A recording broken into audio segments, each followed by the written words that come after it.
Huyo. Sekta marwa ma boda boda ing'eni mokwongo en sekta maber kabisa kendo sekta ma ondiko ojende mang'eny sana to sani kwa ng'iyo maber en sekta ma king'iyo en gi kisungu wacho ni shortcomings mage to gi merits to gi demerits. Sekta ma boda boda nochako diere ma ker Mwai Kibaki nodonjo e telo to nokoni o create 500,000 jobs. Mano higa ka higa. Tadier, king'iyo Kenya mangima 47 counties te. Boda boda ondiko ji mang'eny sana. Lakini nyaka ber kwa bero kae to wawacho adiera. Dema nitie ni sekta ni nitie kaka serikal be poko keto tiendgi motegno e ground ka ginyalo konyo sekta ni mondo koro bed sekta ma ondiko ji konyo uchumi lakini area moko ni kendo gi reduce road carnage. Kech king'iyo sekta natemo ng'iyo statistic manyocho gol 70,000 accident mosebedo kosetimre Kenya ka en accident ma involve directly jo mariembo peny.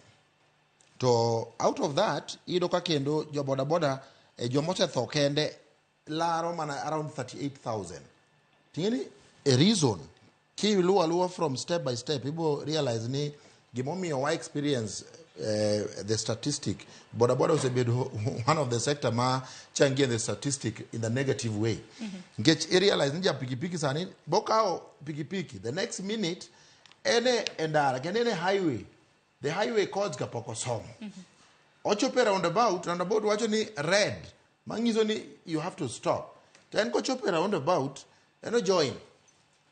To ngene roundabout nitie 4 lanes geche mage kocha moko tuchi gi koni to ini join instead of stopping. Koro gin ngene chalka gi somo sheria taro. Chope roundabout stop for the traffic lights to allow you to go. Lakini en ko chope roundabout chalka gi traffic light ko wacho red to en gichas donje wiye ni increase speed.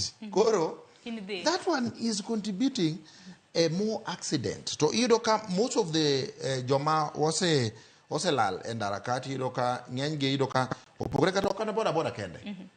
Watingo lakteche, watingo engineers, watingo ji mopogore especially Nairobi ka jam nitie ng'ama dwa beat traffic e olaro tich kamoro. Nitie ng'ama dwa beat traffic e olaro interview moro kamoro ma important nyaka tigi pikipiki. Lakini nyaka wa bed piny bwa ket